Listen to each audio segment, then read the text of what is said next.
राधे राधे मेरे प्यारे भाइयों बहनों माताओं व बंधुओं, संस्कार की बातें चैनल में आपका स्वागत है। बंधुओं, आज मैं आपके लिए लेकर आई हूँ एकादशी व्रत पारण के समय सुनी जाने वाली तुलसी जी की कथा। बंधुओं, द्वादशी तिथि के दिन जब भी आप एकादशी व्रत का पारण करते हैं तो तुलसी जी की इस कथा को अवश्य सुने, तभी आपको एकादशी व्रत के पूर्ण फल की प्राप्ति होगी। बंधुओं, यदि आपने हमारे चैनल को अब तक सब्सक्राइब नहीं किया तो जरूर करें और बेल आइकन दबाना ना भूलें, ताकि आपको हमारी आने वाली सभी वीडियोस की जानकारी सबसे पहले हो सके। बंधुओं, वीडियो को पूरी सुनने के बाद कमेंट बॉक्स में जय तुलसी माता जरूर लिखें। बोलो तुलसी माता की जय हो। हमने आपके मुख से तुलसी के पत्र और पुष्प का शुभ महात्म सुना, जो भगवान विष्णु को बहुत ही प्रिय है। अब हम आपसे तुलसी की पुण्य में कथा को सुनना चाहते हैं। व्यास जी बोले, ब्राह्मणों, पहले स्कंद पुराण में मैं जो कुछ बतला आया हूँ वही यहाँ भी कहता हूँ। शतानंद मुनि के शिष्य कठोर व्रत का पालन करने वाले थे। उन सब ने एक दिन अपने गुरु को प्रणाम करके परम पुण्य और हित की बात पूछी। शिष्यों ने कहा, नाथ, ब्रह्मवेताओं में श्रेष्ठ आपने पूर्व काल में ब्रह्मा जी के मुख से तुलसी जी के जिस कथा का श्रवण किया था उसको हम सब सुनना चाहते हैं। शतानंद जी बोले, शिष्यगण, तुलसी जी का नाम उच्चारण करने पर ही असुरों का दर्प दलन करने वाले भगवान श्री विष्णु प्रसन्न हो जाते हैं। मनुष्य के पाप नष्ट हो जाते हैं, उन्हें अक्षय पुण्य की प्राप्ति होती है। जिसके दर्शन मात्र से करोड़ों गोदान का फल प्राप्त होता है, उस तुलसी का पूजन और वंदन लोग क्यों ना करें।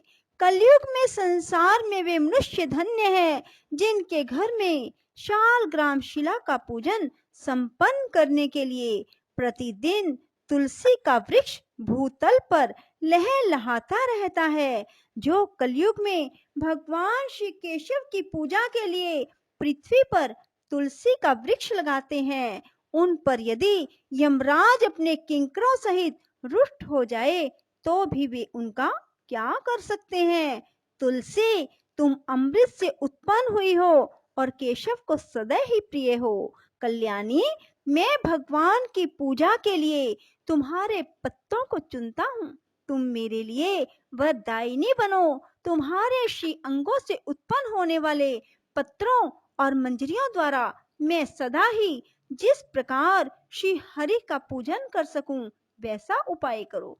पवित्रंगी तुलसी, तुम कलिमल का नाश करने वाली हो। इस भाव के मंत्रों से जो तुलसी दलों को चुनकर उनसे भगवान वासुदेव का पूजन करता है, उसकी पूजा का करोड़ों गुना फल प्राप्त होता है।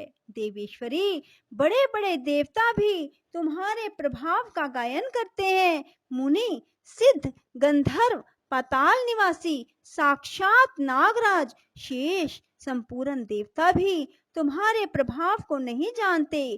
केवल भगवान विष्णु ही तुम्हारी महिमा को पूर्ण रूप से जानते हैं। जिस समय क्षीर समुद्र के मंथन का उद्योग प्रारंभ हुआ था, उस समय श्री विष्णु के आनंद अंश से तुम्हारा प्रादुर्भाव हुआ था। पूर्व काल में श्री हरि ने तुम्हें अपने मस्तक पर धारण किया। देवी, उस समय श्री विष्णु के शरीर का संपर्क पाकर तुम परम पवित्र हो गई। तुलसी, मैं तुम्हें प्रणाम करता हूँ। तुम्हारे श्री अंग से उत्पन्न पत्रों द्वारा जिस प्रकार श्री हरि की पूजा कर सकूं, ऐसी कृपा करो जिससे मैं निर्विघ्नता पूर्वक परम गति को प्राप्त हूँ। साक्षात श्री कृष्ण ने तुम्हें गोमती तट पर लगाया और बढ़ाया था।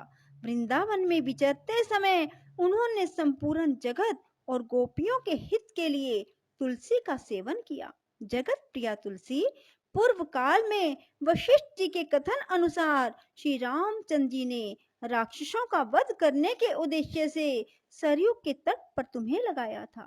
तुलसी देवी, मैं तुम्हें प्रणाम करता हूँ। श्री रामचंद्र जी से वियोग हो जाने पर अशोक वाटिका में रहते हुए जनक किशोरी सीता ने तुम्हारा ही ध्यान किया था, जिससे उन्हें पुनः अपने प्रियतम का समागम प्राप्त हुआ। पूर्व काल में हिमालय पर्वत पर भगवान शंकर की प्राप्ति के लिए पार्वती देवी ने तुम्हें लगाया और अपनी अभीष्ट सिद्धि के लिए तुम्हारा सेवन किया। तुलसी देवी, मैं तुम्हें नमस्कार करता हूँ। संपूर्ण देवंगनाओं और किन्नरों ने भी दुःस्वप्न का नाश करने के लिए नंदन वन में तुम्हारा सेवन किया था। देवी, तुम्हें मेरा नमस्कार है। धर्म अरण्य गया में साक्षात पितरों ने तुलसी का सेवन किया। दंडक अरण्य में भगवान श्री रामचंद्र जी ने अपने हित साधन की इच्छा से परम पवित्र तुलसी का वृक्ष लगाया। लक्ष्मण और सीता ने भी बड़ी भक्ति के साथ परम पवित्र तुलसी का वृक्ष लगाया। लक्ष्मण और सीता ने भी बड़ी भक्ति के साथ उसे पोसा। जिस प्रकार शास्त्रों में गंगा जी को त्रिभुवन व्यापिनी कहा गया है, उसी प्रकार तुलसी देवी भी संपूर्ण चराचर जगत में दृष्टि गोचर होती है।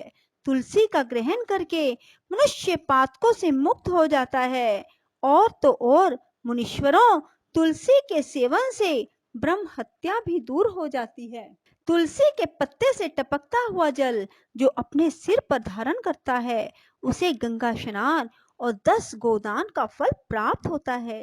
देवी, मुझ पर प्रसन्न होवो। देवेश्वरी, हरि प्रिय, मुझ पर प्रसन्न हो जाओ। क्षीर सागर के मंथन से प्रकट हुई तुलसी देवी, मैं तुम्हें प्रणाम करता हूँ। द्वादशी की रात्रि में जागरण करके जो इस तुलसी माँ की कथा को सुनता है, भगवान श्री विष्णु उसके 32 अपराध क्षमा कर देते हैं। बाल्य अवस्था, कुमार अवस्था, जवानी और बुढ़ापे में जितने पाप किए जाते हैं, वे सब तुलसी स्तोत्र के पाठ से नष्ट हो जाते हैं। तुलसी के स्तोत्र से संतुष्ट होकर भगवान सुख और अभ्युदय प्रदान करते हैं। जिस घर में तुलसी जी की इस कथा को सुना जाता है, पढ़ा जाता है, उसका कभी अशुभ नहीं होता, उसका सब मंगल ही होता है, किंचित भी अमंगल नहीं होता। उसके लिए सदा सुकाल बना रहता है, वह घर प्रचुर धन धान्य से भरा रहता है। तुलसी जी की इस कथा को सुनने से मनुष्य के हृदय में भगवान विष्णु के प्रति अविचल भक्ति होती है, उसका वैष्णवों से कभी वियोग नहीं होता। इतना ही नहीं, उसकी बुद्धि कभी अधर्म में प्रवृत्त नहीं होती।